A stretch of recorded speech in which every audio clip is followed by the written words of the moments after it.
Welcome to all viewers. First for good morning to all student. Hopefully आप लोग का maths 1 और maths 2 दोनों का पेपर काफ़ी अच्छा गया होगा और मैक्सिमम से मैक्सिमम स्टूडेंट अच्छा स्कोर करें। इसी सीरीज़ में हम नेक्स्ट आगे बढ़ते हुए साइंस 1 की इम्पोर्टेंट क्वेश्चन को देखेंगे। देखिए, साइंस 1 का जो पेपर होता है ये काफ़ी क्रिटिकल पेपर के हिसाब से बनता है, क्योंकि इसमें आपको most of the text book के क्वेश्चंस नहीं मिलेंगे, टेक्स्ट बुक के इन बिटवीन के क्वेश्चंस मिलेंगे, या मे बी हो सकता है एप्लीकेशन बेस्ड क्वेश्चन होते हैं। तो इसलिए मैं सभी से पहले ये रिक्वेस्ट करूँगा कि मेरा इस वीडियो के पहले मैंने एक साइंस 1 का वीडियो और भी बनाया है, जिसमें मैंने क्वेश्चन पेपर पैटर्न और कुछ अदर इम्पॉर्टेंट क्वेश्चन और उसके साथ साथ लेसन के वेटेज को मैंने उधर एक्सप्लेन किया है। तो आप लोग प्लीज़ वो वीडियो भी देखिएगा, मेरे चैनल को सब्सक्राइब कीजिए, और अगर आपको लगता है कि मेरे चैनल के थ्रू आपकी कुछ भी हेल्प हो रही है सो प्लीज़ बाकी भी जितने वीडियोस हैं साइंस से रिलेटेड या मैथ्स के रिलेटेड या जो भी वीडियो इसके पहले आपने देखे होंगे, प्लीज़ उन वीडियो में जाके एटलीस्ट एक बार थैंक यू तो ज़रूर बोलिएगा। Wasting any time, let us start the video, the general of science 1. जैसे कि आप साइंस 1 डायरेक्टली देखिए, मैंने इंडेक्स पेज ही ओपन करके रखा है, क्योंकि मैं आपका ज़्यादा समय नहीं लेने वाला हूँ। अदर वीडियोस के जैसा इसमें मेरे वीडियो में आपको 1 घंटे 2 घंटे लाइव स्ट्रीमिंग नहीं करनी है। सिर्फ एक बार आपको क्वेश्चन पेपर में जो भी इम्पोर्टेंट क्वेश्चन या जो भी क्वेश्चंस आने वाले हैं पहले उसको मार्क करके लेना है, और बिना टाइम वेस्ट किए आपको क्या करना है, प्रिपरेशन पे स्टार्ट हो जाना है। So let us start. So directly to the index page, lesson number 1, lesson number 5, 6, 7 and 4. These 5 lesson are from physics, and other lesson, that is lesson number 2, 3, 8 and 9, these are from chemistry purpose. तो ये आपका जो science 1 की book है ये mainly physics और chemistry दोनों से बिलोंग करता है, और लेसन नंबर 10 स्पेस मिशन ये आपका एप्लीकेशन बेस्ड लेसन है। तो इस लेसन का, जैसे कि लेसन नंबर 10 का एक डिफरेंट वेटेज है, और इसमें से कुछ फिक्स क्वेश्चंस है जो हम लोग इस वीडियो में देखेंगे, और इसके पहले के भी वीडियोस में मैंने उसको एक्सप्लेन करने की कोशिश की है। So how I start first page, gravitation. इसके फर्स्ट पेज में कुछ ऐसा है नहीं है। ये सेकंड पेज में आपको एक डेफिनेशन दी गई है, जैसे देख सकते हैं सेंट्रीपेटल फोर्स। ये डेफिनेशन आपको अच्छे तरीके से पढ़ के जाना है। और कभी कभार क्या होता है कि ये जो आपको डायग्राम दिया हुआ है, ये डायग्राम आपको एग्ज़ाम में देगा और पूछेगा कि विच लॉ या which things explain with the help of this figure, मतलब इस फिगर के थ्रू क्या एक्सप्लेनेशन किया जा रहा है। ये भी एक टाइप का क्वेश्चन हो सकता है। Move on next question. सबसे इम्पॉर्टेंट पार्ट इस लेसन का जो है, जो ऑल टाइम जितने भी एग्जामिनर है सबका फेवरेट क्वेश्चन है ये, दैट इज़ कैपलर्स लॉ। ये पूरा का पूरा कैपलर्स लॉ क्या करना है, आपको पढ़ना है। तीनों law, Kepler's law 1, Kepler's law 2, Kepler's law 3, first second तीनों लॉ आपको क्या करना है, अच्छे से प्रिपेयर करना है। अब आपको ये एग्ज़ाम में डायरेक्ट क्वेश्चन नहीं पूछेगा कि राइट द कैपलर्स लॉ या Kepler's first law, second law, third law, नहीं। आपको क्या करेगा कि ये जो डायग्राम है, ये डायग्राम आपको एग्ज़ाम में देगा, और एक क्वेश्चन आएगा कि which law is associated with the figure, मतलब इस फिगर के थ्रू कौन सा लॉ आ रहा है। तो आपको तीनों के तीनों लॉ लिखना है। ये नहीं सोचना है कि ये फिगर फर्स्ट लॉ को डिफाइन कर रहा है या सेकंड लॉ को डिफाइन कर रहा है या थर्ड लॉ को डिफाइन कर रहा है, बिल्कुल नहीं। ये फिगर तीनों लॉ के लिए है, और ये जो लास्ट वाला लॉ है इसमें आपको क्या करना है, जो इसका मैथमेटिकल एक्सप्रेशन है वो मैथमेटिकल एक्सप्रेशन भी क्या करना है, आपको लिखना है।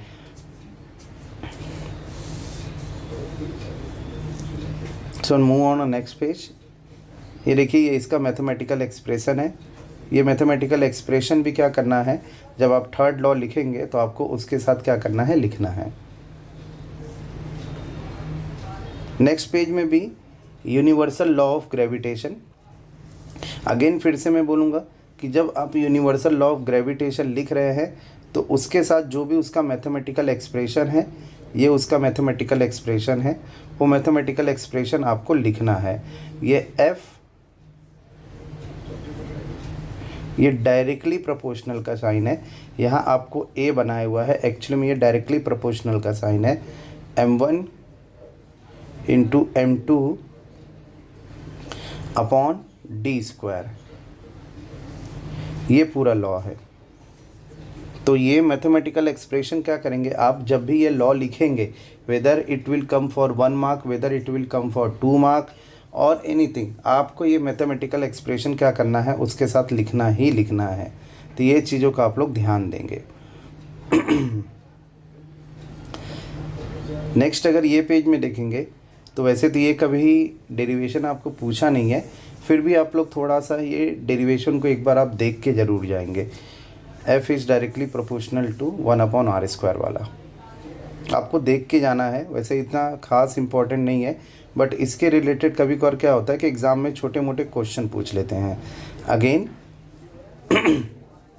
जैसा कि ये सम्स आप लोग देख सकते हैं, ये सम्स में ये कुछ वैल्यू कांस्टेंट वैल्यू दिए गई हैं। तो ये कांस्टेंट वैल्यू को आप इसमें से g का जो वैल्यू दिया है, ये g का वैल्यू क्या करना है, आपको बाय हार्ट करके ले लेना है। खास करके इसकी यूनिट कभी कभार बोर्ड एग्ज़ाम में पूछता है कि what is the unit of g, that is universal gravitational constant का जो यूनिट क्या है। तो इसका यूनिट आप लोग प्रॉपरली देख के जाइएगा क्या है इसका यूनिट, क्योंकि ये एग्ज़ाम में काफ़ी टाइम पूछा हुआ है MCQ क्वेश्चन के पर्पज़ से।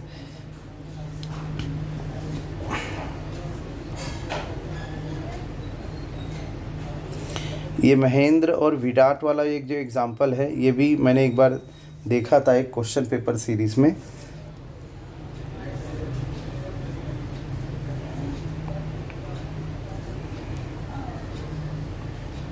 ये सेकंड सम्स, ये इम्पोर्टेंट टर्म है, इसको आप करके जाइएगा।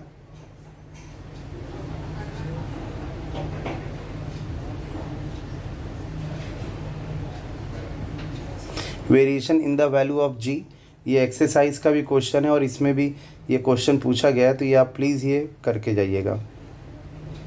Differences between mass and weight, difference between the mass and wait,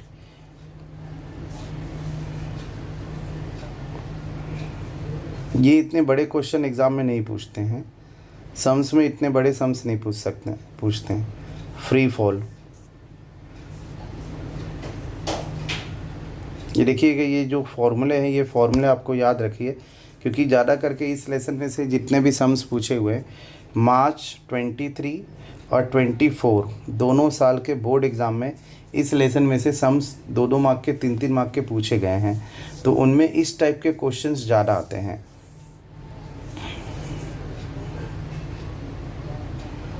जैसे देखिए ये क्वेश्चन है, इस टाइप के क्वेश्चन ज़्यादा पूछे गए हैं, तो ये टाइप के क्वेश्चंस को आप प्लीज़ प्रिपेयर कीजिएगा, ये दोनों टाइप के क्वेश्चन को।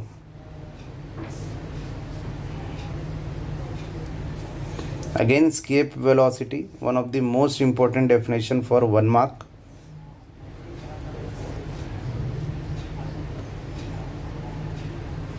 बाकी ये वाला जो सम्स है,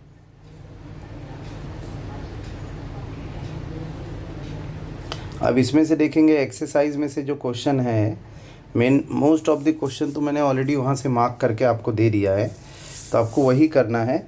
बट इसमें से भी ये जो सम्स है, ये डी वाला सम्स,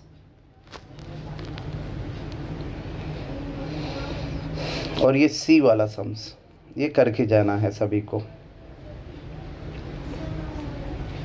ध्यान दीजिएगा, ये दोनों क्वेश्चन में 2-2 क्वेश्चन आंसर है, तो इसमें से कोई एक ही आपको पूछेगा, या तो मास वाला पूछ सकता है या तो फोर्स पूछ सकता है। तो एग्ज़ाम में जितना पूछेगा आपको उतना ही करना है। Next periodical classification of the element, ये सबसे इम्पोर्टेंट लेसन है आपके साइंस 1 का। देखिए ये वीडियो काफ़ी बड़ी होगी क्योंकि अदर देन जैसे मैथ्स 1 और मैथ्स 2 के वीडियोस होते हैं तो उस कंडीशन में हमको सिर्फ सम्स मार्क करना होता है। इसमें मैं आपको टेक्स्ट बुक के बीच बीच के भी जो एक्टिविटी क्वेश्चंस है वो भी मार्क करके दे रहा हूँ, तो इसलिए आप लोग पूरा फुल वीडियो देखिएगा। बीच में अगर आप स्किप करेंगे हो सकता है कोई क्वेश्चन छूट जाए तो फिर एग्ज़ाम में आप अच्छे से नहीं कर पाएंगे। नेक्स्ट है डोबे-राइनर-ट्राइट्स लॉ। इसके साथ ये आप एग्ज़ाम्पल्स जितने भी हैं, खास करके ये फर्स्ट वाला एग्ज़ाम्पल तो बिल्कुल पढ़ के जाइएगा। ये एग्ज़ाम में as a activity based question पूछा जाता है कि define Dobereiner law, give its example. Next Newton law of Octave.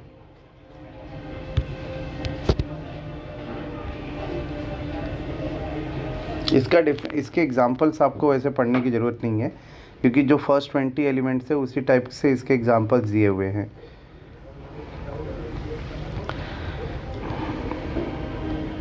Merits of Mendeleev periodic table.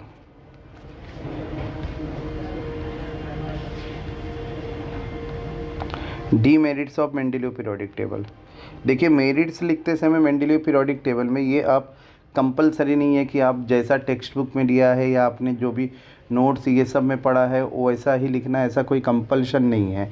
आप मेरिट्स के हिसाब से मेंडेलीव पीरियोडिक टेबल में क्या क्या एलिमेंट हैं, कौन कौन से एलिमेंट है, किस तरीके से उसका क्लासिफिकेशन किया गया, डिफाइन पीरियड, डिफाइन ग्रुप, वो सब भी लिख के आप उसके मेरिट्स लिख सकते हैं। तो ऐसा कंपलसरी नहीं है कि आप वही सब लिखें।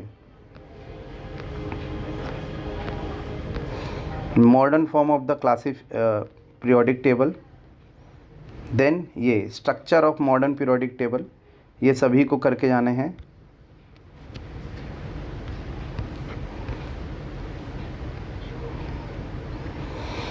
ग्रुप एंड इलेक्ट्रॉनिक कॉन्फ़िगरेशन, ये आपको इस टाइप का क्वेश्चन एग्जाम में पूछेगा। जैसे कि कुछ एलिमेंट्स गिवन दे दिए हैं, जैसे मेरे को Na दे दिया है या Cl दे दिया है या F दे दिया है, कुछ ऐसे एलिमेंट्स दिए जाएंगे। मेनली फर्स्ट 20 एलिमेंट ही होते हैं, तो आपको ऐसे पूरे के पूरे एलिमेंट बाय हार्ट नहीं करना है। टिल कैल्शियम तक के आप सभी एलिमेंट को एटलीस्ट बाय हार्ट कीजिए, लेकिन फर्स्ट 20 एलिमेंट अगर आपने अच्छे से बाय हार्ट किया तो वो भी वर्क करेगा। तो फर्स्ट 20 एलिमेंट आपको इसमें से पूछेंगे, जिसमें से सोडियम है तो उसका इलेक्ट्रॉनिक कॉन्फ़िगरेशन पूछेगा, फिर उसके इलेक्ट्रॉनिक कॉन्फ़िगरेशन पे उसकी वैलेंसी पूछ सकता है। ऐसा कॉलम वाइज क्वेश्चन हो सकता है, जैसे कि इधर मैंने लिख दिया सोडियम, या उसका इलेक्ट्रॉनिक कॉन्फ़िगरेशन, उसका वैलेंसी या उसका नेचर, इस टाइप का क्वेश्चन एग्जाम में पूछता है।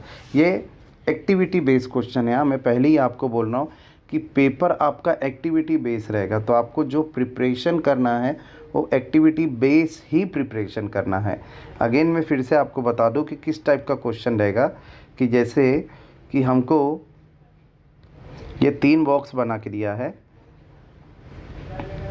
फर्स्ट बॉक्स में इधर एलिमेंट लिख के दिया रहेगा, यहाँ एलिमेंट है, इधर उसका इलेक्ट्रॉनिक कॉन्फ़िगरेशन है, नेक्स्ट हो सकता है इधर वैलेंसी नंबर, या नेक्स्ट ऐसा भी बोल सकता है कि इसका नेचर। तो ये इस टाइप का रहेगा। तो कोई आपको, जैसे कि मैंने इधर लिख दिया 2,8,1, यहाँ मैंने इसका वैलेंसी लिख दिया है 1, तो ये कौन सा एलिमेंट है आपको ये बताना है। इस टाइप का क्या हो सकता है कि क्वेश्चन आपको एग्ज़ाम में आ सकते हैं। तो इसलिए फर्स्ट 20 एलिमेंट हैं, इनका नेम, इनका इलेक्ट्रॉनिक कॉन्फ़िगरेशन और उससे रिलेटेड जो छोटी मोटी प्रॉपर्टीज़ है आप लोग करके जाइएगा। ये आपके एग्ज़ाम में काफ़ी हेल्पफुल रहेगा।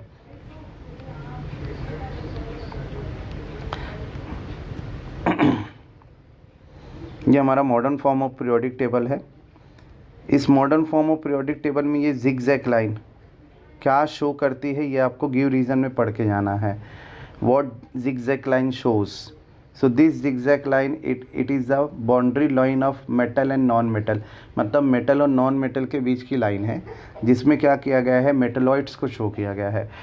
इस साइड पूरे के पूरे मेटल है, इस साइड पूरे के पूरे नॉन मेटल है, और बीच में जो हमारे जिगजैग लाइन है ये सब क्या है, मेटलॉइड्स हैं। व्हाट आर द मेटलॉइड्स, जिनके अंदर मेटल और नॉन मेटल दोनों की प्रॉपर्टीज़ होती है, ये क्या होते हैं, मेटलॉइड्स होते हैं।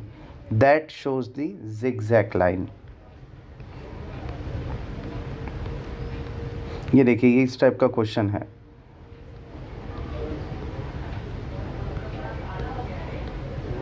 देन पीरियोडिक ट्रेंड्स में वैलेंसी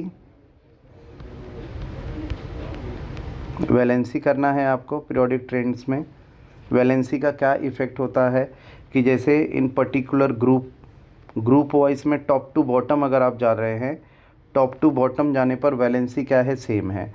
बट अगर वही आप जब राइट से लेफ़्ट जाएंगे तो वैलेंसी क्या करती है, वेरी करती है, जिसमें फर्स्ट, सेकंड, थर्ड, 4 एलिमेंट तक का वैलेंसी इंक्रीज़ होगी, फिर उसके बाद में स्टेबल हो जाएगा, फिर वैलेंसी बढ़ेगी। तो इस तरीके का पीरियोडिकल ट्रेंड्स आपको पढ़ के जाना है। Next atomic number, atomic size. Again atomic size भी वैलेंसी जैसे ही है कि टॉप टू बॉटम आप जैसे जाएंगे, टॉप टू बॉटम जाने पर एटॉमिक साइज़ इंक्रीज़ होता है, और फ्रॉम राइट टू लेफ़्ट, जैसे आप राइट टू लेफ़्ट जाएंगे इसका एटॉमिक साइज़ डिक्रीज़ होता है। अब टॉप टू बॉटम में एटॉमिक साइज़ जो है इंक्रीज़ क्यों हो रहा है, as new shells are added. जो नई सेल्स होती है वो नई सेल्स क्या हो रही है, ऐड हो रही हैं। तो जब नई सेल्स ऐड हो रही हैं तो इसका एटॉमिक साइज़ क्या होगा, इंक्रीज़ हो जाएगा। और सेम सिमिलरली अगर हम राइट टू लेफ़्ट जाएंगे तो नंबर ऑफ़ इलेक्ट्रॉन इंक्रीज़ हो रहा है। तो जैसे जैसे नंबर ऑफ़ इलेक्ट्रॉन इंक्रीज़ होता है, जैसे कि ये हमारा न्यूक्लियस है और ये न्यूक्लियस के आउटर मोस्ट शेल है। अब इस आउटर मोस्ट शेल में अगर समझो कि नंबर ऑफ़ इलेक्ट्रॉन इंक्रीज़ होगा, so as the number of electron increases, the attraction between the nucleus to the outermost shell is also increases. So due to increase in the attraction force, the last shell, that is outermost shell, is pulled slightly inward. ये अंदर के side push होती है। So that is why जो atomic radius होता है वो right to left में डिक्रीज़ होता है। इन शॉर्ट सोडियम से लास्ट क्लोरीन तक का जाने पर एटॉमिक रेडियस क्या होती है, डिक्रीज़ होती है। तो इस पे भी आपको क्वेश्चन आ सकते हैं, एक्सरसाइज में क्वेश्चंस हैं कि जैसे मेरे को सोडियम दे दिया है जिसका एटॉमिक नंबर 11 है, और क्लोरीन दे दिया है जिसका एटॉमिक नंबर 17 है। तो आपको पूछेगा इसमें से कौन सा element, which of this element having least atomic size, या 5-6 एलिमेंट्स आपको दे देगा। इस टाइप के एक्सरसाइज में क्वेश्चंस हैं जिसमें आपको पूछेगा कि which element having the least atomic size. देखिए जैसे इधर एक एग्जांपल के फॉर्म में यहाँ देखो दिया हुआ है, पोटेशियम 2881 है और यहाँ लास्ट में क्या दिया, लिथियम दिया है। देखो एटॉमिक साइज में क्या वेरिएशन होता है ये आपको यहाँ दिखाया गया है।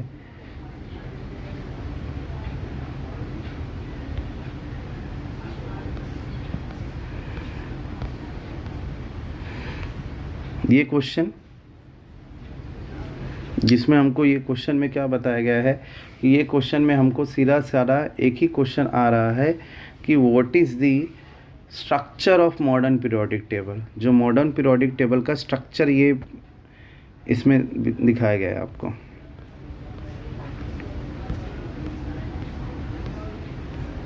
इसमें से गिव रीज़न में से आपको क्वेश्चन आते हैं, तो गिव रीज़न में से आपको इसके पूरे के पूरे गिव रीज़न के क्वेश्चन करके जाने हैं। वैसे तो गिव रीज़न के क्वेश्चन में से खास जो सबसे इम्पोर्टेंट क्वेश्चन है,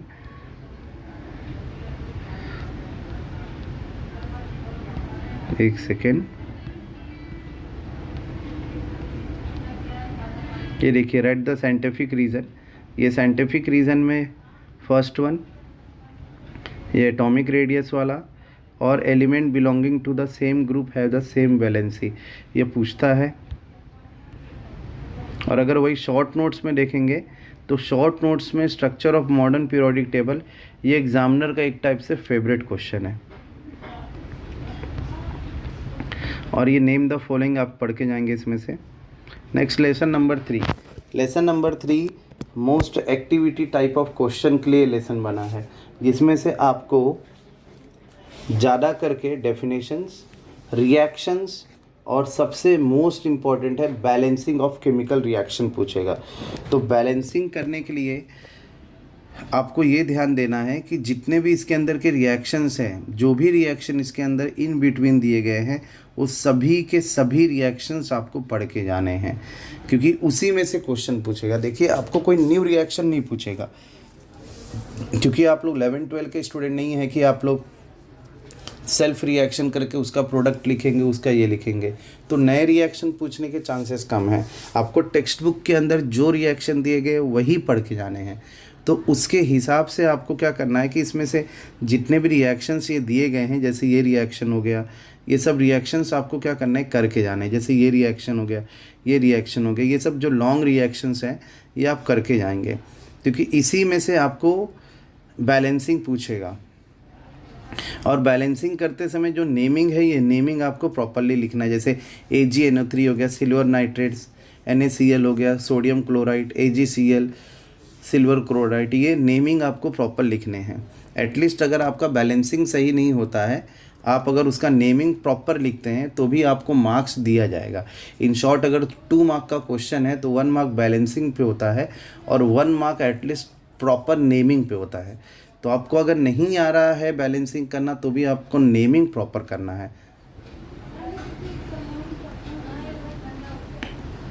ये स्टेप ऑफ बैलेंसिंग आपको इसमें दिया हुआ है।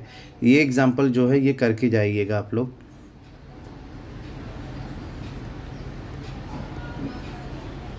नेक्स्ट आएंगे हमारे टाइप्स ऑफ केमिकल रिएक्शन में। देखिए टाइप्स ऑफ केमिकल रिएक्शन में पहला तो आइडेंटिफिकेशन पूछता है कि whether this type which type of a reaction it is. तो ये आइडेंटिफिकेशन में जैसा आपको एक्सरसाइज में क्वेश्चन दिया हुआ है वो पूछेगा। डेफिनेशन के फॉर्म में अगर मैं इस लेसन में से पूछूँ आपको, तो इसमें से ये रिडॉक्स रिएक्शन, इसका डेफिनेशन काफ़ी टाइम पूछा हुआ है। ये एक्टिविटी आपको करके जानी है। ये जो एक्टिविटी है, ये एक्टिविटी आपको करके जानी है। होगा क्या कि आपको इसमें ये जो नेमिंग दिए गए हैं, ये नेमिंग आपको दिया जाएगा और उसके बेस पर क्या करना है, इसका रिएक्शन लिखना है या identify the compound given in the above, ये करना है। देखिए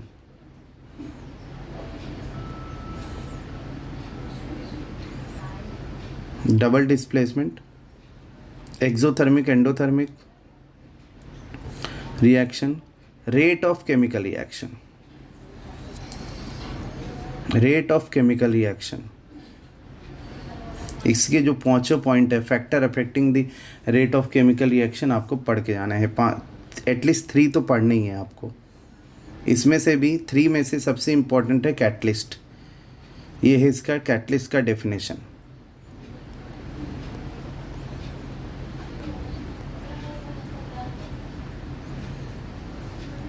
नेक्स्ट इसमें देखेंगे तो ये वाला जो पार्ट है, ये पार्ट कुछ ज़्यादा खास है।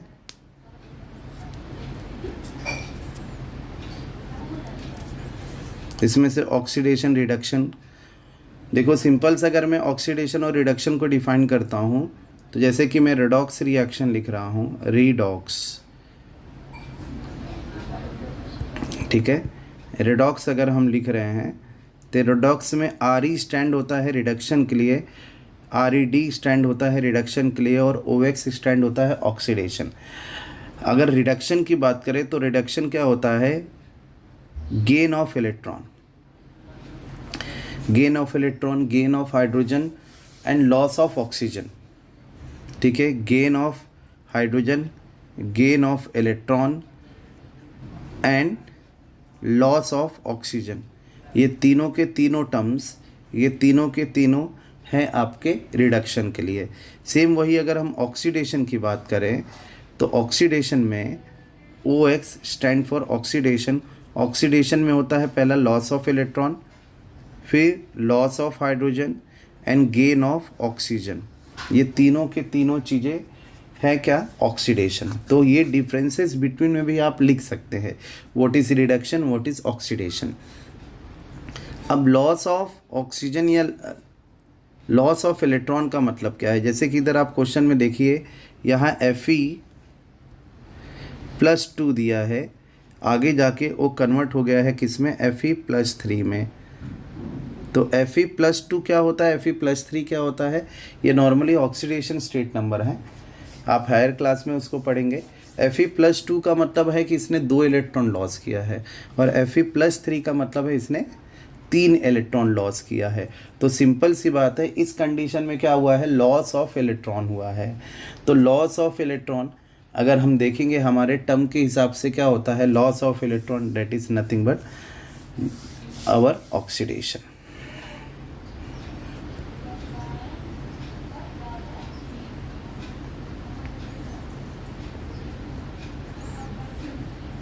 डिफाइन कोरोजन, ये आपके इस लेसन से भी रिलेटेड है, और जब आप मेटलर्जी पढ़ेंगे तो मेटलर्जी में भी कोरोजन सेम है, दोनों का डेफिनेशन सेम है, और दोनों में जो भी टर्म्स दिए गए हैं वो एग्जैक्टली सेम है। तो कोरोजन इस लेसन का हो या उस लेसन का हो, आपको सेम लिखना है।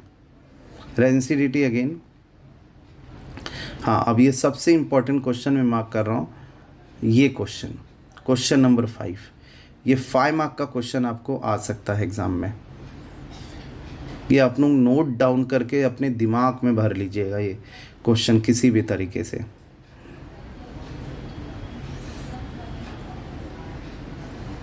Other than that give scientific reason when the gas form by the heating, ये वाला जो क्वेश्चन है ये साइंटिफिक रीज़न में आपको पूछ सकता है, या इसी रिएक्शन को अगर क्वेश्चन को मैं थोड़ा सा चेंज करके लिखूंगा कि write the balance chemical reaction of this, तो आपको स्टेटमेंट दे दिया रहेगा, और स्टेटमेंट देने के बाद आपको बैलेंस केमिकल रिएक्शन पूछ देगा। ये देखिए identity the types of chemical reaction, जो मैं पहले बोला था वो पूछा है। Same balance the chemical reaction, ये चारों के चारों एग्जाम्पल आपको पढ़ के जाना है।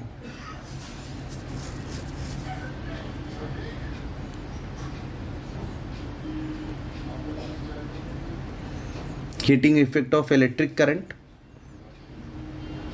इसमें जो ये वाला पार्ट है, ये वाला पार्ट एक इम्पॉर्टेंट पार्ट है, ये आपका जूल लॉ का पार्ट है। हाँ, ये जूल लॉ का पार्ट है, तो आपको ये पढ़ के जाना है। Joule law, what is joule law, define the joule law of heating effect. तो ये जूल लॉ का जो हीटिंग इफेक्ट का पार्ट है ये आपको पढ़ के जाना है। Define Joule's law of heating effect, ये पूरा है। Then write any 3 applications of heating effect of electric current. Application, ये बल्ब का डायग्राम आप लोग करके जाएंगे। इसमें जो नेमिंग दिया गया है ये नेमिंग आपके लिए इम्पॉर्टेंट है। जैसे कि इसमें सोलोनॉइड टाइप कॉइल दिया गया, उधर हमको क्वेश्चन में दे देगा ए, इधर दे देगा बी, यहाँ देगा सी, यहाँ देगा डी, ऐसा दे देगा। तो हमको क्या करना है, वो आइडेंटिफाई करना है कि नेमिंग एक्चुअली में क्या है उसकी।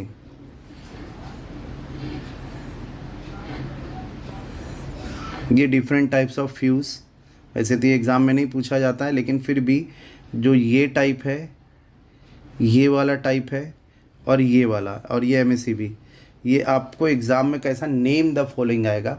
और इसका यूजेस तो सबका सेम है। यूजेस अगर हम देखेंगे तो यूजेस सभी के सभी सेम हैं, बट उसका नेमिंग क्या है और किस जगह पर इसका यूज़ होता है ये आपको पढ़ना है।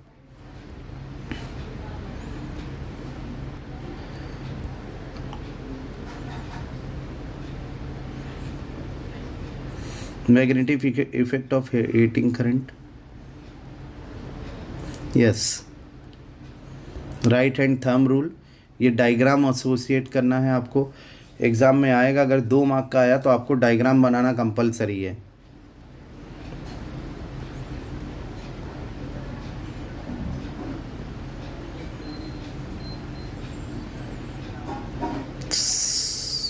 ये वाला है, देखिए इलेक्ट्रिक मोटर, इलेक्ट्रिक जनरेटर, ये एग्जामिनर के हर टाइम के फिक्स क्वेश्चन है, लेकिन इनके क्वेश्चंस के टाइप धीरे धीरे ना हर बार थोड़े चेंजेस होते जाते हैं। कभी कभार क्या होता है कि आपको इलेक्ट्रिक मोटर का डायग्राम दे देगा, उस डायग्राम में आपको नेमिंग करना है और फिर उसके प्रिंसिपल को पूछ लेगा। तो देखिए, जब प्रिंसिपल कंस्ट्रक्शन बहुत ही रेयर केस में पूछता है, बट प्रिंसिपल की जब बात करें तो प्रिंसिपल आपको 100% पूछेगा। तो ये आप लोग करके जाइएगा। और differences between the electric motor and generator, ये डायग्राम खास है। हाँ, ये डायग्राम खास है, और इसके साथ ये इलेक्ट्रोमैग्नेटिक इंडक्शन, ये जो दोनों का डायग्राम है इलेक्ट्रिक मोटर और इलेक्ट्रिक जनरेटर का, ये डायग्राम सबसे ज़्यादा खास है। तो इसलिए आपको ये दोनों डायग्राम अच्छे से करना है। इलेक्ट्रिक मोटर और एज वेल एज जनरेटर दोनों का डायग्राम आपको कम से कम 3 to 5 टाइम्स ना आप लोग को प्रैक्टिस करना ही करना है।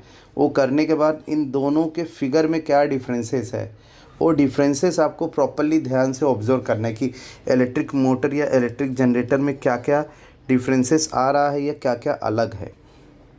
मेन बेस्ड क्वेश्चन डायग्राम पे ही है। ये देखिए, जैसे कि आपके एक्सरसाइज में भी एक क्वेश्चन है इस टाइप का क्वेश्चन, टंगस्टन वाला क्वेश्चन। और अगर सम्स में अगर हम बात करें तो वैसे इस लेसन का सम्स बहुत ही रेयर केस में पूछा जाता है। ये जो बी वाला क्वेश्चन है ये करके जाना है।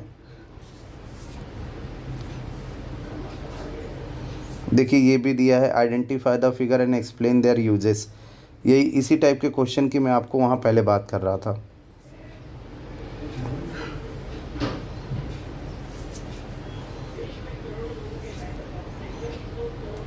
Next lesson number 5, heat.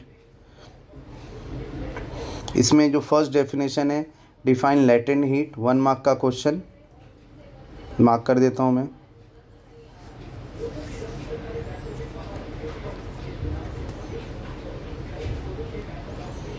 Latent heat of fusion, latent heat of vaporisation. देखो पूरे के पूरे डेफिनेशन सेम है, बस आपको ध्यान देना है वेपराइजेशन में क्या होता है कि लिक्विड फेज से जो हमारा मैटर है वो यूनिट लिक्विड फेज से वो कन्वर्ट हो जाता है वेपर फेज में या गैसेस फेज में। और सेम अगर हम लेटेंट हीट ऑफ फ्यूज़न बोलेंगे तो फ्यूज़न में क्या होता है कि जो सॉलिड फेज से जो अपना सब्सटेंस है वो कन्वर्ट हो जाता है लिक्विड फेज में। तो लिक्विड फेज में अगर कन्वर्ट हो गया तो फ्यूज़न होगा, और अगर वही गैसेस फेज में कन्वर्ट होगा तो वेपराइजेशन होगा। बाकी ईच एंड एवरी डेफिनेशंस के जो टर्म है वो सेम ही है।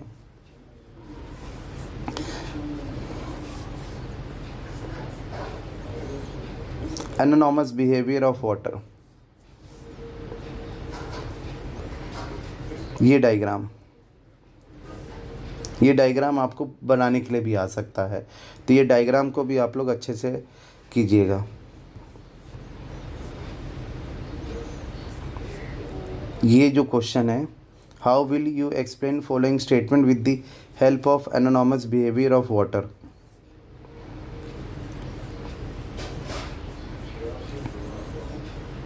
What is dew point?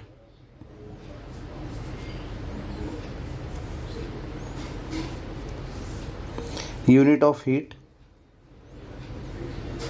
ये एक्टिविटी,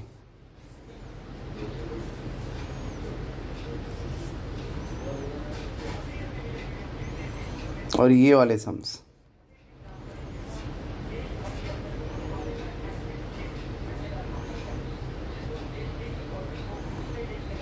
इसमें वैसे कोई इतने खास 5 मार्क का क्वेश्चन नहीं पूछेगा क्योंकि ये लेसन उतने हाई मार्किंग में नहीं आता है। लेकिन ये जो एक्सट्रैक्ट आपको दिया है ये एक्सट्रैक्ट आपको प्रिपेयर करके जाना है। नेक्स्ट है refraction of light,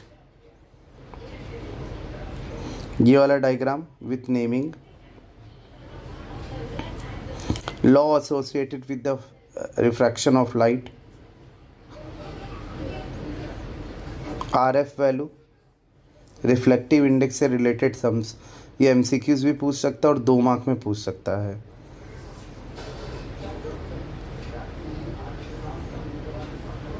dispersion of light,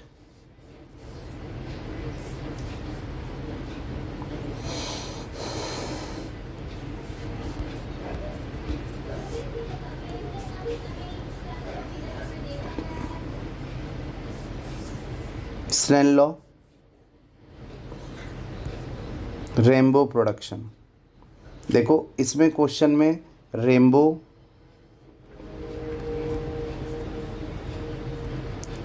day and night में जो कलर वेरिएशन होता है, मॉर्निंग में ऑरेंज कलर क्यों होता है या नाइट के टाइम पे स्काई ऑरेंज कलर का क्यों अपेयर करता है, ये क्वेश्चन भी इसी से रिलेटेड हैं। तो आपको एक क्वेश्चन प्रिपेयर करके काफ़ी वैल्यू मिलेंगे। ये वाला सम्स आपको प्रिपेयर करना है। ये देखिए,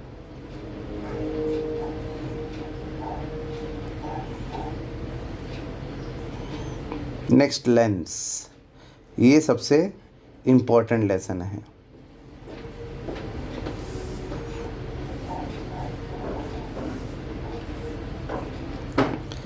देखिए बहुत सारे बच्चों को ये रहता है कि ये जो रे डायग्राम दिया है लेंस का, ये रे डायग्राम पूछता है और रे डायग्राम में काफ़ी कन्फ्यूज़न होता है। तो मेरा कहना ये है कि ये रे डायग्राम आपको मार्च के एग्ज़ाम में बहुत ही रेयर केस में पूछता है, और अगर आपको पूछेगा भी तो उसमें कैसा है कि मोस्ट ऑफ दी चीज़ें गिवन रहेगा, आपको नेमिंग पूछता है। तो उसके हिसाब से इसके लिए उतना आप सभी को परेशान होने की ज़रूरत नहीं है कि रे डायग्राम नहीं आ रहा है, क्या करें क्या करें। तो रे डायग्राम के पीछे उतना नहीं पड़े, क्योंकि अगर मैक्सिमम वो पूछेगा तो 3 मार्क का पूछेगा तो भी 37 मार्क्स आपके हैं और ऑप्शंस भी अवेलेबल हैं, तो इतना ज़्यादा इसके लिए पीछे नहीं पड़े। ह्यूमन आई, इसका नेमिंग, डिफेक्ट एंड विज़न, ये सबसे इम्पॉर्टेंट पार्ट है इस लेसन का। ये आपको मतलब ये जितना पेज है ये पूरा डिफेक्ट आपको ईच एंड एवरी स्टेप इसका पढ़ना है, each and every step with diagram पढ़ना है। मैं अभी भी आपको रिपीट कर रहा हूँ कि जैसे इसमें ये डायग्राम दे दिया, ठीक है, ये हाइपरमेट्रोपिया का डायग्राम है, तो आपको एग्ज़ाम में 3 क्वेश्चन या 5 क्वेश्चन इसके ऊपर बनते हैं।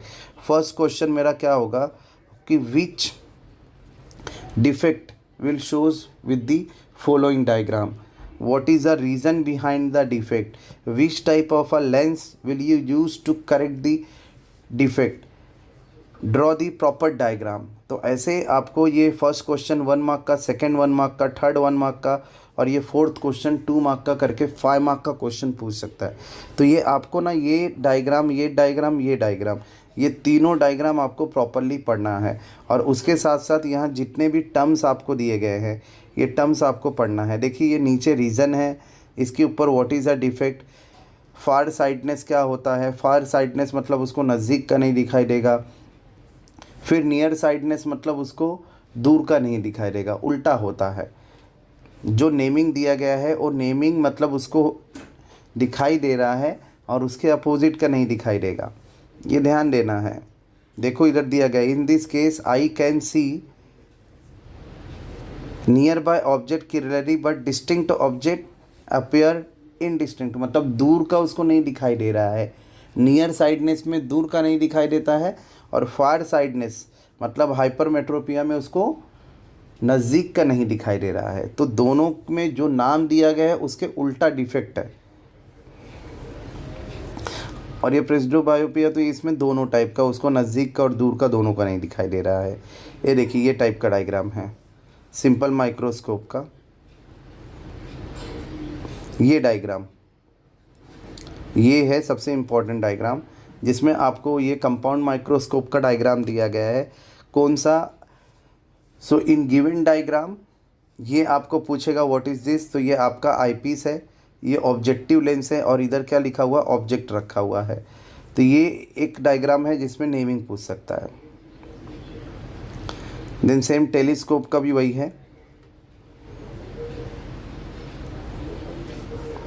परसिस्टेंस ऑफ द विजन क्या है, अगेन लेसन पे आएंगे तो इसमें से sums, power of the lens से रिलेटेड सम्स पूछा जाता है कि if the power of lens is 20, जैसे ये पावर ऑफ लेंस है, पावर ऑफ लेंस से रिलेटेड क्वेश्चन पूछा जाता है इसमें से डिस्टिंग्विश बिटवीन में वही फार साइडनेस नियर साइडनेस जो पहले मैंने एक्सप्लेन कर दिया आपको।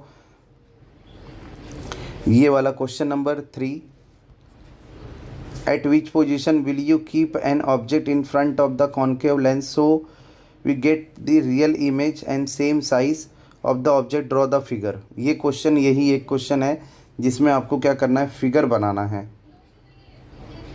देखो मैं आपको फिर से एक्सप्लेन कर रहा हूँ कि आपको टेक्स्ट बुक के बाहर से कुछ नहीं पढ़ना है कि यार साइंस 1 का पेपर है, टफ पेपर है, ऐसा पेपर है, टेक्स्ट बुक को यहाँ से देखो वहाँ से देखो, ऐसा आपको नहीं करना है। आपको जितने भी चीज़ें पढ़नी है आपके टेक्स्ट बुक के अकॉर्डिंग और टेक्स्ट बुक्स में से ही पढ़ना है। इसलिए बाहर की चीज़ों को आप लोग प्लीज़ कम से कम फॉलो करें। नेक्स्ट मेटलर्जी, अगेन फिजिक्स से रिलेटेड ये लेसन है। सॉरी केमिस्ट्री से रिलेटेड ये लेसन है। इसमें से ये तीनों जो रिएक्शन है ये आपको करके आना है। ये physical property and chemical property of metal है, जिसमें से आपको केमिकल प्रॉपर्टी पढ़ के जानी है। और इसमें से एक इम्पॉर्टेंट क्वेश्चन है आयोनिक कंपाउंड का। What are the ionic compound? What are the ionic compound? Give the example of ionic compound. How the ionic compounds are formed?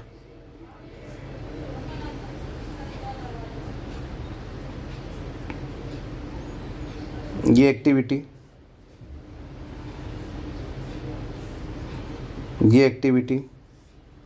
ये रिएक्टिविटी सीरीज ऑफ मेटल है। आपको ये मेटल की reactivity को याद रखना है। ये जो मेटल की रिएक्टिविटी आपको दी गई है ये आपको याद रखना है फ्रॉम टॉप टू बॉटम। देखो सबसे नीचे क्या है ना, सबसे नीचे गोल्ड है।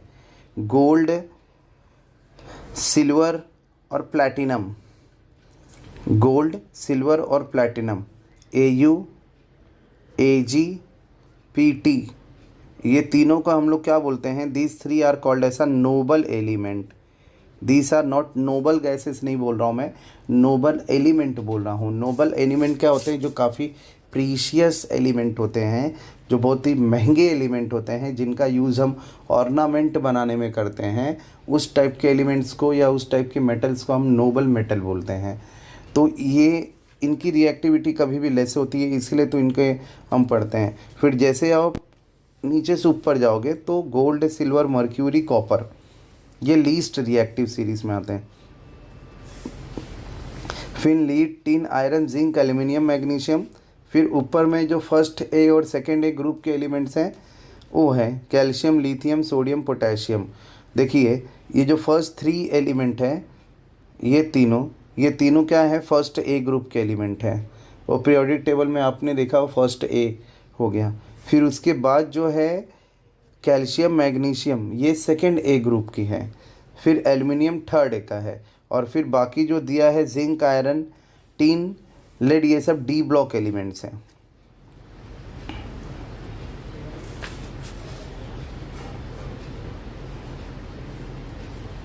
ये देखो ionic compound. Now metallurgy. Metallurgy से रिलेटेड डेफिनेशन, डिफाइन मेटलर्जी, ये आपको पूछ सकता है।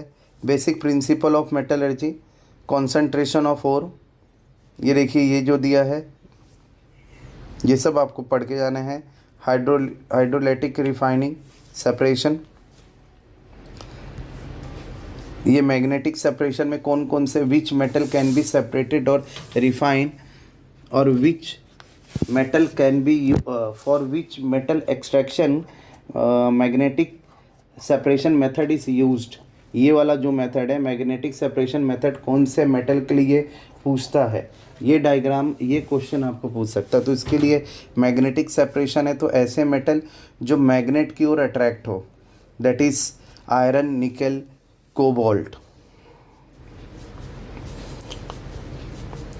फ्लोटेशन प्रोसेस जो सबसे लीस्ट रिएक्टिव मेटल है उनके लिए होता है। इसमें से ये leaching,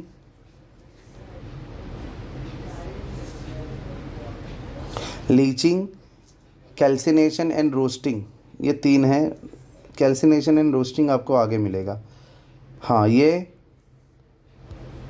step involve in the extraction of aluminium. Aluminium के एक्सट्रैक्शन में कौन से स्टेप इन्वॉल्व होते हैं ये आपको लिखने हैं। तो अगर ये पूछता है तो सबसे पहले क्या है? कॉन्सेंट्रेशन ऑफ बॉक्साइट ओर।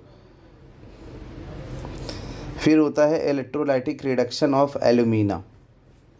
इसमें एक आपको दिया है, यहाँ देखेंगे ये जो दिया है क्रायोलाइट, ये क्रायोलाइट, ये आपको पढ़ना है।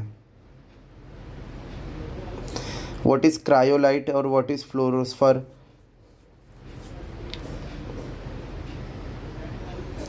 What is the use of cryolite. Cryolite या फ्लोरोस्फर को क्यों यूज़ करते हैं? सी, नॉर्मल जो एल्युमिनियम होता है उसका जो मेल्टिंग पॉइंट है अराउंड ये 2000 डिग्री सेल्सियस है। बट जैसे ही हम क्या करते हैं उसके अंदर क्रायोलाइट या फ्लोरोस्फर मिक्स करते हैं तो जो इसका मेल्टिंग पॉइंट है वो 2000 डिग्री सेल्सियस से गिर कर कम होकर ये चले जाता है 1000 डिग्री सेल्सियस तक का। तो इसके लिए ये क्रायोलाइट या फ्लोसिफर को क्या करते हैं हम लोग यूज़ करते हैं।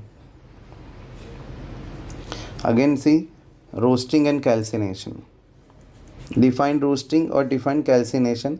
तो जिंक का जो ओर होता है, when zinc ore is converted into oxide, zinc का ओर जो है sulphide ore is converted into the oxide, sulphide oxide में कन्वर्ट होता है तो हम इसको बोलते हैं रोस्टिंग।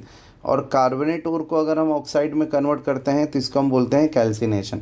तो कैल्सिनेशन का सी याद रखना है आपको। तो carbonate converted into the oxide calcination. Roasting का आपको एस याद रखो, सल्फेट ओर कन्वर्ट हो जा रहा है ऑक्साइड ओर में।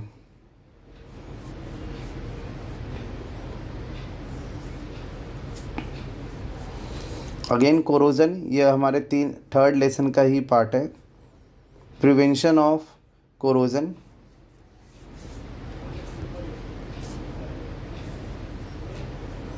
ये सब एक एक दिया गया है। आप एनी 3 मेथड को आप अच्छे तरीके से करके जाएंगे।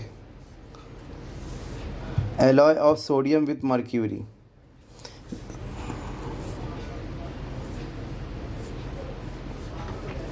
Right scientific reason, lemon.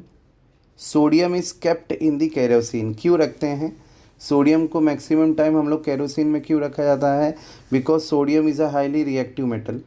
when it comes in the contact of air and water it will react and form sodium oxide। जैसे इसको हम वाटर या एयर के कांटेक्ट में लाएंगे तो उसमें जो ऑक्सीजन प्रेजेंट होती है उससे इसका रिएक्शन होगा और ये सोडियम ऑक्साइड या सोडियम हाइड्राइड का फॉर्मेशन करेगा।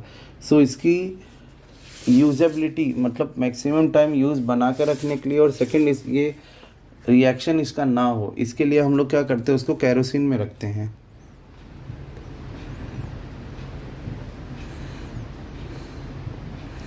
लास्ट सबसे इम्पॉर्टेंट लेसन साइंस 1 में, लेंस से भी ज़्यादा, लेंस तो है ही इम्पॉर्टेंट बट उससे भी इम्पॉर्टेंट लेसन है आपका कार्बन कंपाउंड। ये लेसन में भी हो सकता है ना कि बोर्ड एग्ज़ाम में आपको 8 मार्क अकेला ही दे, ये इतने इम्पॉर्टेंट लेसन है। 8 मार्क का इकलौता लेसन है ये। इस लेसन पे मैं एक सेपरेट वीडियो भी आपको बना के दूंगा, आप लोग प्लीज़ वो वीडियो भी देखिएगा जिसके अंदर हम कार्बन और कार्बन कंपाउंड से रिलेटेड जो भी इम्पोर्टेंट टर्म्स है, डेफिनेशन है, नेमिंग है, ये सब कुछ करा के देंगे।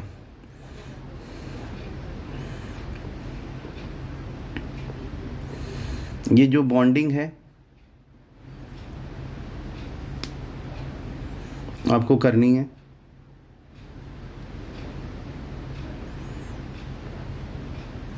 स्ट्रक्चर, ये देखो ये डॉट स्ट्रक्चर है, डॉट इलेक्ट्रॉन स्ट्रक्चर, ये bond line structure.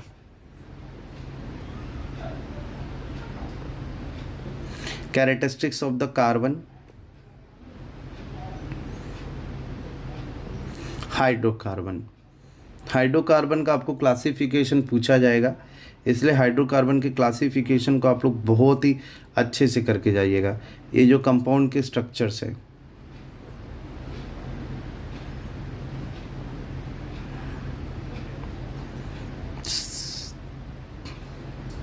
Cyclohexane, structure of cyclohexane, heteroatom, functional group. ये फंक्शनल ग्रुप जितने भी दिए गए हैं, ये फंक्शनल ग्रुप का नेमिंग, उसके साथ साथ उनके स्ट्रक्चर, उनके लिए क्या सफिक्स या क्या प्रीफिक्स यूज़ होता है, ये आपको याद करने हैं कैसे भी। इसके ऊपर हम एक अलग सा वीडियो बना के आपको ये चीज़ें जल्दी एक्सप्लेन करके देंगे। डिफाइन होमोलॉगस सीरीज,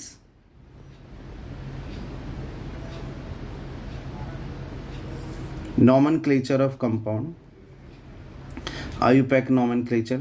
देखो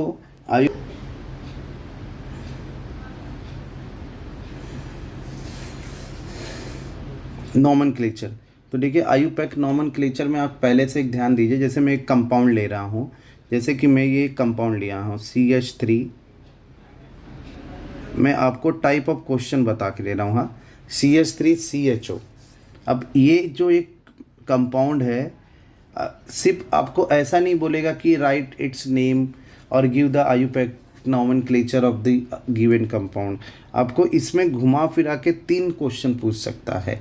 फर्स्ट क्वेश्चन तो इसका नेमिंग हो गया, जो आपको पता ही है कि ये क्या है। देखिए इधर 2 कार्बन है और 2 कार्बन के साथ ये एल्डिहाइड का ग्रुप है, तो एल्डिहाइड के लिए हम लोग सफिक्स यूज़ करते हैं AL।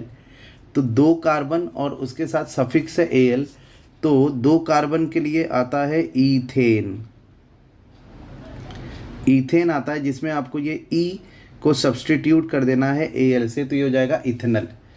ये तो इसका नेमिंग हो गया। अब अगर आपको पूछता है कि आइडेंटिफाई द फंक्शनल ग्रुप, इसमें से फंक्शनल ग्रुप क्या है, तो इसका फंक्शनल ग्रुप क्या है, एल्डिहाइड है। राइट इट्स स्ट्रक्चर, तो इसका अगर आपको फंक्शनल ग्रुप का स्ट्रक्चर लिखने को बोलेगा तो ये फंक्शनल ग्रुप का स्ट्रक्चर है। बॉन्ड CHO, ये किसका स्ट्रक्चर है, ये एल्डिहाइड का स्ट्रक्चर है। तो एक ही क्वेश्चन में आपको 3 क्वेश्चन देखिए दिया गया है। पहला क्वेश्चन क्या है, पहला क्या है, नेमिंग का पूछ दिया, आयुपैक नेमिंग। दूसरा क्वेश्चन आपको पूछा है कि आइडेंटिफाई द फंक्शनल ग्रुप। तीसरा क्वेश्चन आपको उसी में पूछ लिया कि write the structure of functional group. तो जैसे एल्डिहाइड का स्ट्रक्चर क्या है, ये CHO, ये एल्डिहाइड का स्ट्रक्चर है। तो ये एक ही क्वेश्चन आपको 3 नए क्वेश्चंस दे सकता है। तो इसमें एक्टिविटी बेस पे ये क्वेश्चन भी पूछा जा सकता है।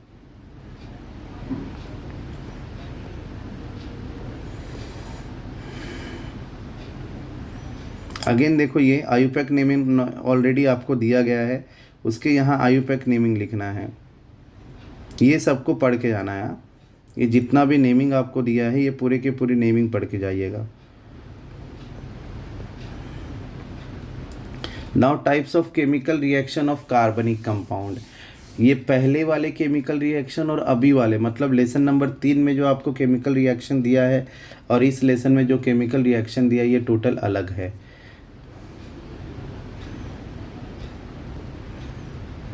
तो इसमें कंबंशन मीन्स क्या होता है, what is combustion, combustion with any chemical compound when exposed into the air.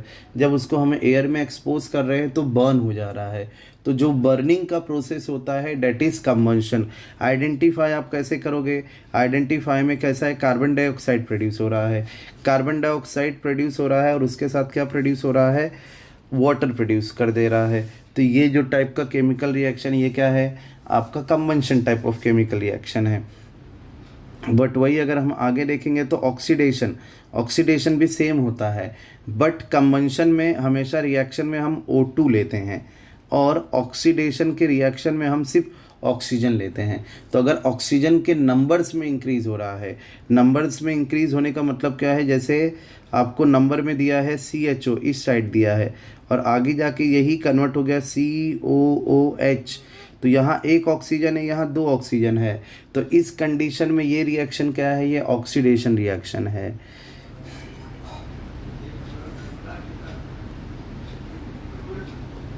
Addition chemical reaction exactly वही है, बट जिसमें क्या करते हैं, देखो ये जो 2 टाइप के केमिकल रिएक्शन है, एक है आपका एडिशन टाइप ऑफ रिएक्शन और दूसरा होता है सब्स्टिट्यूशन। सब्स्टिट्यूशन केमिकल रिएक्शन हमेशा अल्केन्स में होता है। अल्केन में क्या होता है, सब्स्टिट्यूशन होता है, और अल्कीन और अल्काइन में एडिशन रिएक्शन होता है। जो डबल बॉन्डेड और ट्रिपल बॉन्डेड ग्रुप हैं, डबल बॉन्डेड और ट्रिपल बॉन्डेड ग्रुप के लिए एडिशन रिएक्शन है और अल्केन के लिए क्या है, सब्स्टिट्यूशन केमिकल रिएक्शन है। इसमें आप देख भी सकते हैं, देखिए substitution, as the single bond are very strong, the structure of hydrocarbon are not reactive, therefore the remain inert presence most reagent. However, the structural saturated hydrocarbon in the presence of sunlight react rapidly with the chlorine, hence the chlorine atom is replaced one by one hydrogen atom in the saturated hydrocarbon. The reaction in which the place of one type of other atom is reactant kept by another is called as a substitution. इसका है एक hydrogen की जगह पर दूसरा chlorine, फिर chlorine, ये continuously क्या हो रहा है, सब्स्टिट्यूट हो रहा है। तो इसलिए हम इसको क्या बोलते हैं, सब्स्टिट्यूशन केमिकल रिएक्शन बोलते हैं। डिहाइड्रेशन केमिकल रिएक्शन, हाइड्रेशन का मतलब होता है हाइड्रोजन, एक साइड से हाइड्रोजन और ऑक्सीजन, मतलब H2O क्या करेगा, रिमूव हो गया है। तो जब H2O रिमूव हो गया है तो इसको हाइड्रेशन डिहाइड्रेशन केमिकल रिएक्शन बोलते हैं। Sometime condensation type of chemical reaction भी होता है।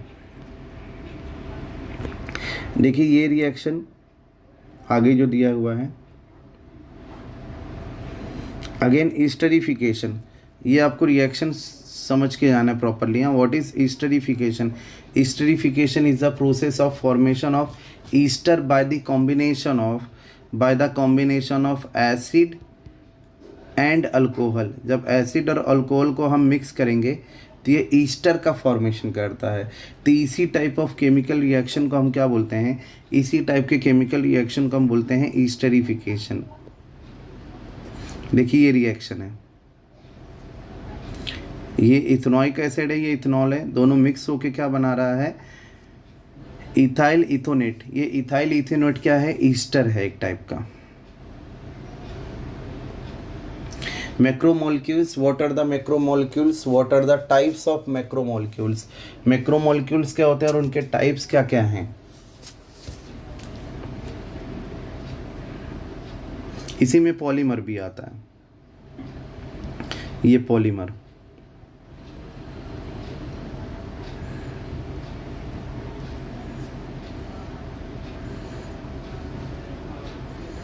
देखिए ये पूरा एक्सरसाइज आपको करके आना है। क्वेश्चन नंबर 5, 6, 7 ये आपको बिल्कुल नहीं छोड़ना है किसी भी कंडीशन में।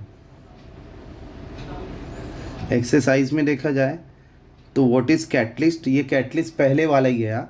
इनऑर्गेनिक में जो थर्ड लेसन में हम पढ़े थे वही कैटलिस्ट का डेफिनेशन यहाँ भी चलेगी। Catalyst it's a substance which by adding to the reactive mixture increase the rate of chemical reaction. जो रेट ऑफ केमिकल पूछेगा, देखिए last lesson. Now let us see last lesson, space mission. What are the importance of space mission. Space mission के importance क्या क्या हैं, ये सबसे पहले ही क्वेश्चन है इसके अंदर। What are the artificial satellite, जो मैन मेड सैटेलाइट है जिसको इंसानों ने छोड़ा है, वो टाइप के सैटेलाइट को हम क्या बोलते हैं, वो टाइप का सैटेलाइट आर्टिफिशियल सैटेलाइट होता है। भारत का जो सबसे फर्स्ट सैटेलाइट है देखो स्पुतनिक, जो हमने with the help of Russia छोड़ा था, वो दिया गया है। उसके अलावा फर्स्ट इंडिजीनियस सैटेलाइट भारत का कौन सा था, आर्यभट्ट था। ये सब के बारे में आप लोग को थोड़ा बहुत इसमें देखना है। What are the different types of satellite, weather satellite, communication satellite, broadcaster satellite. ये डायग्राम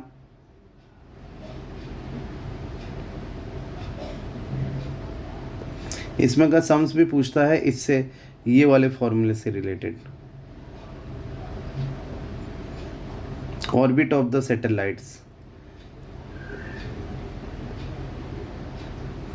ये वाला डायग्राम, ये जो डायग्राम है इसका नेमिंग आपको करके आना है।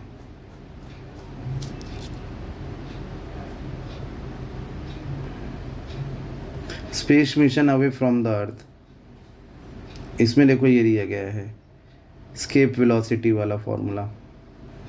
मून मिशन, मार्स मिशन जो भारत के हैं। आपको इसमें सेल्फ आंसरिंग के लिए भी क्वेश्चन पूछ सकता है कि write the few words regarding to the moon mission of India. Give the introductory statement for the ISRO, ISRO. How to, what is space debris and how to manage this. देखिए again ये exercise पे आ गया, ये sums हो गया।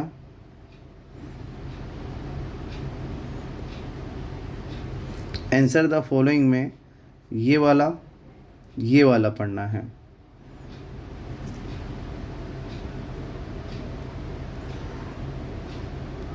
ये जो आपको दिया गया है,